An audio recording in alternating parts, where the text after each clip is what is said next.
Hi everyone, welcome back to Bible in a Year. My name is Natalie and today we are on day 241.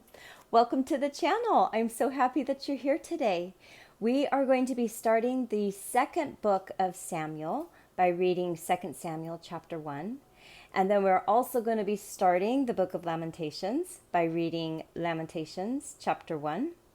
And then we'll read Mark chapter 2, but only verses 18 through 28.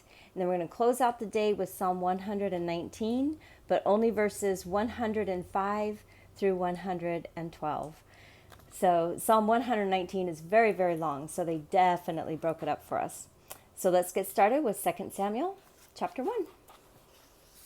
Here we go.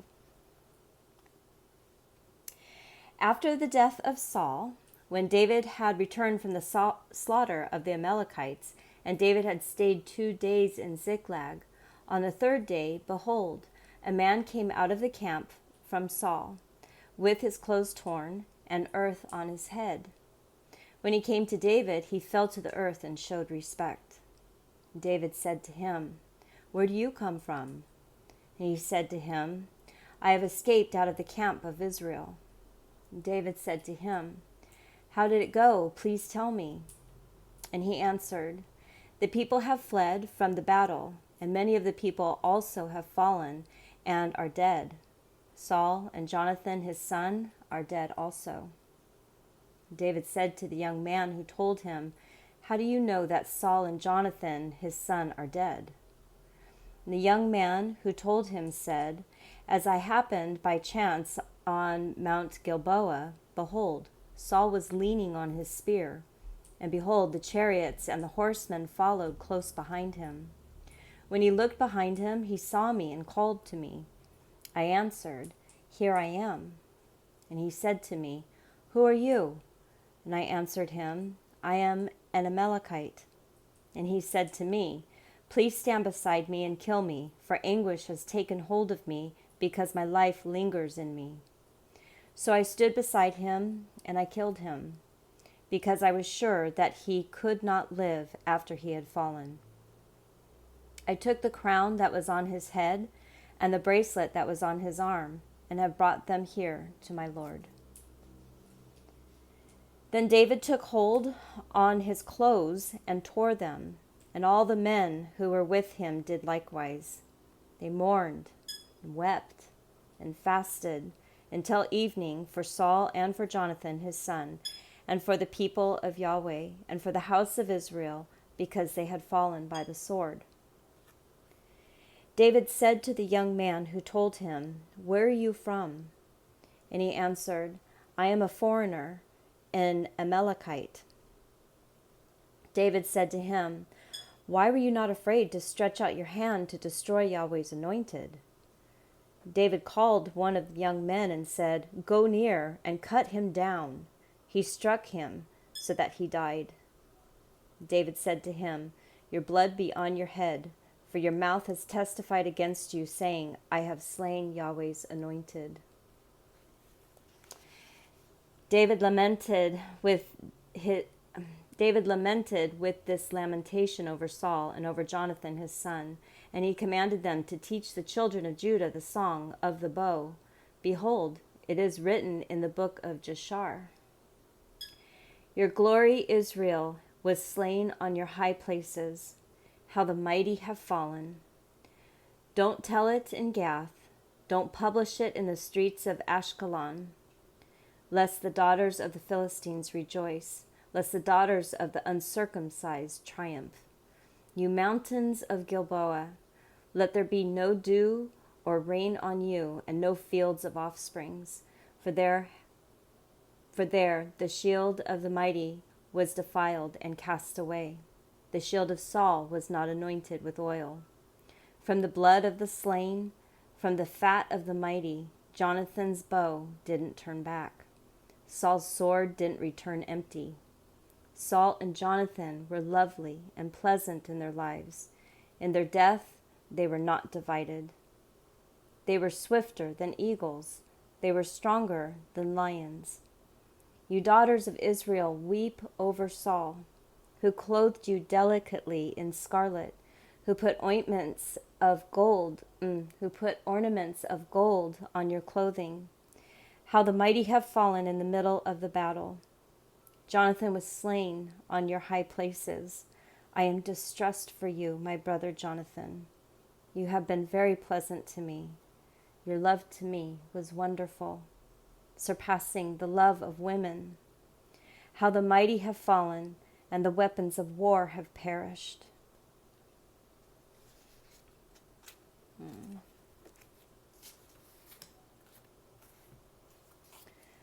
Oh, it's hard when we lose the ones we love. Okay, let's move into the Lamentations of Jeremiah, chapter 1. How the city sits solitary, that was full of people. She has become as a widow who is great among the nations. She was a princess among the provinces, has become a slave. She weeps bitterly in the night. Her tears are on the cheeks. Among all her lovers, she has no one to comfort her. All her friends have dealt treacherously with her. They have become her enemies. Judah has gone into captivity because of affliction and because of great servitude. She dwells among the nations. She finds no rest. All her persecutors overtook her in her distress. The roads to Zion mourn, because no one comes to the solemn assembly. All her gates are desolate. Her priests sigh. Her virgins are afflicted, and she herself is in bitterness. Her adversaries have become the head. Her enemies prosper, for Yahweh has afflicted her for the multitude of her transgressions. Her young children have gone into captivity before the adversary. All majesty has departed from the daughter of Zion. Her princes have become like deer that find no pasture. They have gone without strength before the pursuer. Jerusalem remembers in the days of her affliction and of her miseries all her pleasant things that were from the days of old, when her people fell into the hand of the adversary, and no one helped her. The adversaries saw her. They mocked at her desolations. Jerusalem has grievously sinned. Therefore she has become unclean. All who honored her despise her, because they have seen her nakedness. Yes, she sighs and turns backward. Her filthiness was in her skirts. She didn't remember her latter end, and therefore she has come down astonishingly. She has no comforter. See, Yahweh, my affliction, for the enemy has magnified himself. The adversary has spread out his hand on all her pleasant things, for she has seen that the nations have entered into her sanctuary, concerning whom you commanded that they should not enter into your assembly. All her people sigh. They seek bread. They have given their pleasant things for food to refresh their soul. Look, Yahweh, and see, for I have become despised. Is it nothing to you, all you who pass by? Look and see if there is any sorrow like my sorrow, which is brought on me, with which Yahweh has afflicted me in the day of his fierce anger. From on high has he sent fire into my bones, and it prevails against them. He has spread a net for my feet. He has turned me back. He has made me desolate, and I faint all day long. The yoke of my transgressions is bound by his hand. They are knit together. They have come upon my neck, and he made my strength fail. The Lord has delivered me into their hands, against whom I am not able to stand. The Lord has set at nothing all my mighty men with me. He has called a solemn assembly against me to crush my young men. The Lord has trodden the virgin daughter of Judah as in a winepress. For these things I weep. My eye runs down with water, because the comforter who should refresh my soul is far from me. My children are desolate, because the enemy has prevailed. Zion spreads out her hands, and there is no one to comfort her. Yahweh has commanded concerning Jacob that those who are around him should be his adversaries.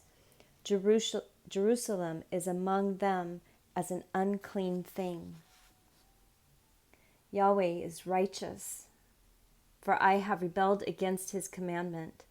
Please hear, all you peoples, and see my sorrow. My virgins and my young men have gone into captivity.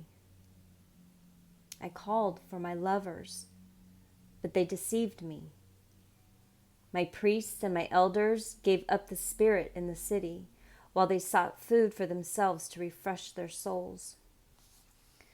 Look, Yahweh, for I am in distress.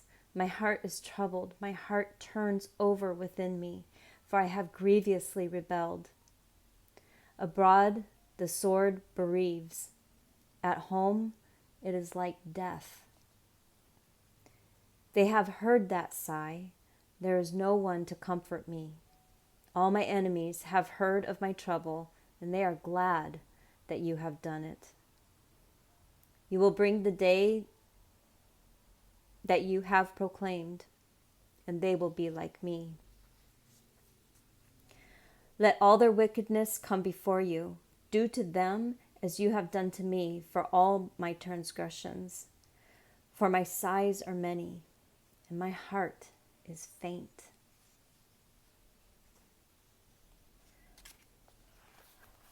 All right, and that ends chapter 1.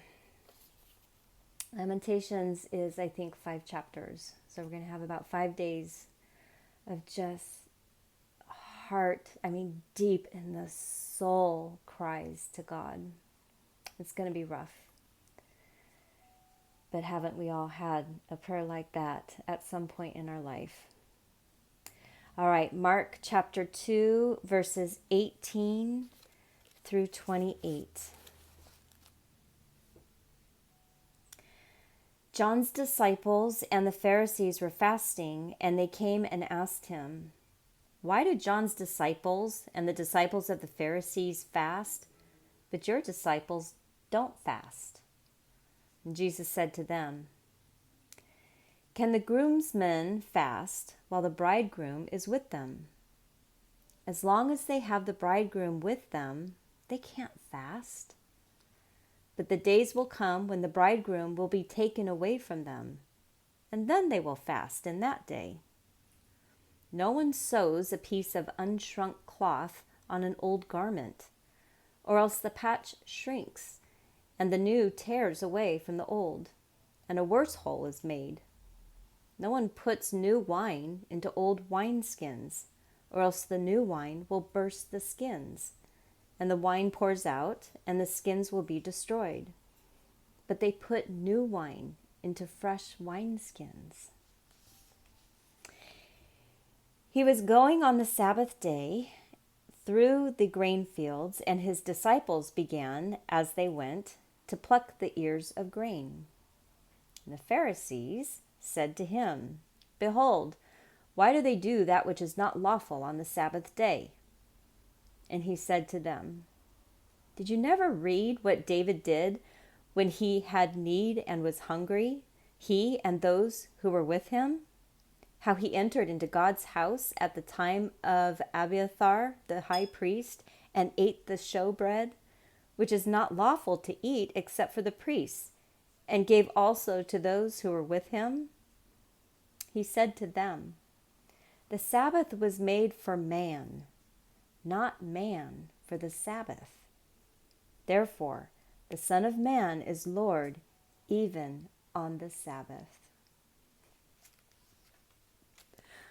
I cannot get enough of Jesus. I wish I was that quick When I'm challenged with a question, oh, I just love how quick and accurate he is.